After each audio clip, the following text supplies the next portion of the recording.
des fois. Parce que nous, à la maison, ça fait plus d'une semaine qu'on cherche et qu'on trouve pas.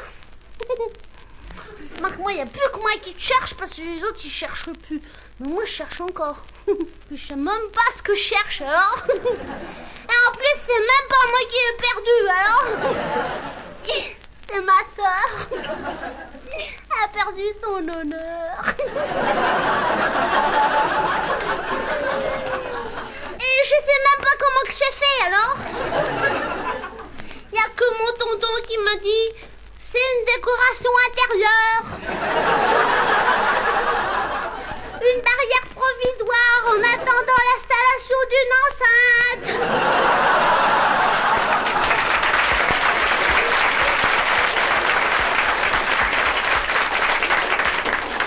Mais c'est vague, hein? Surtout elle a perdu sous un livre. Remarque, ça m'étonnerait pas que son fiancé y soit dans le coup. Faut toujours qu'il foute son crâne partout, celui-là. Et puis, de perdre son honneur, ça doit faire grossir, hein. Parce que j'ai entendu qu'elle disait à ma maman, oui, il faudrait que je m'achète un manteau de grossesse, un chapeau de grossesse. À moins qu'elle attend un bébé. Moi, ça risque pas de m'arriver. Parce que moi... Je prends la pilule, moi. Ouais, parce que j'en ai marre d'avoir tout le temps des poupées à Noël.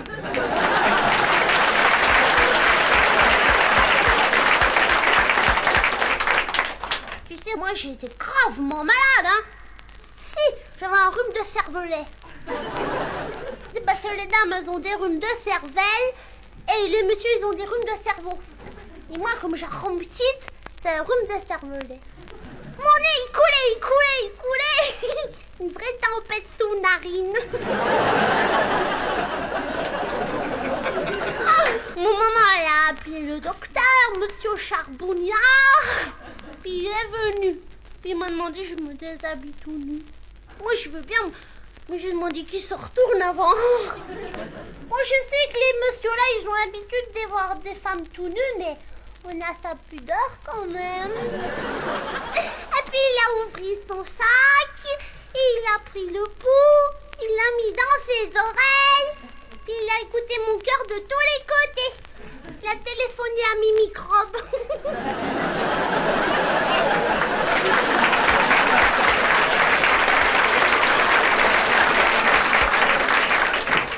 Et tu sais c'est quoi j'avais? Une bronchite. C'était forcé que j'ai une bronchite, moi. Parce que moi, j'ai pas de soutien-gorge pour protéger mes poumons. C'était forcé. Et puis, tu sais c'est quoi il a donné pour mes poumons?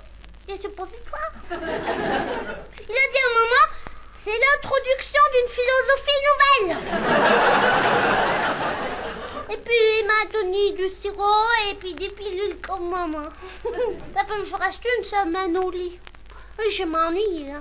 Heureusement, il y a mon copain Polo, il est venu. Mon copain Polo, c'est celui qui habite à promiscuité de chez moi.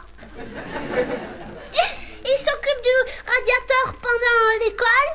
Et pendant la récré, il est trafiquant de cachou. Lui, remarque, il aime bien l'école, hein. Mais il trouve que, tu vois, il y a trop de temps mort entre les récrés. Ça remarche un peu de son avis.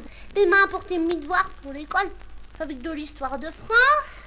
Puis comme j'étais gravement malade, j'ai triché un peu, tu vois. J'ai regardé la fin pour voir comment ça se terminait. Et puis j'avais du calcul aussi. J'ai dit problème. Et juste à ce moment-là, il y a un monsieur Grégoire qui était à la radio. Il disait si on a des problèmes, il faut lui téléphoner. Moi j'ai téléphoné à monsieur Grégoire. Elle a rien compris du tout, hein. Quand je lui ai dit que c'était à cause du plombier, elle m'a demandé si j'avais mis mes parents au courant. Et s'ils comptaient réparer. La question n'était pas là, je voulais simplement savoir si, étant donné qu'un plombier rentre dans une salle de bain à 8h15 et qu'il en ressort à 8h30, combien de temps il était resté dans la salle de bain? Ah bah tu sais ce qu'elle a fait, Miss Grégoire? Elle m'a raccroché au nez. Ah bah la prochaine fois je téléphonerai à Anne Gaillard, moi mon vieux.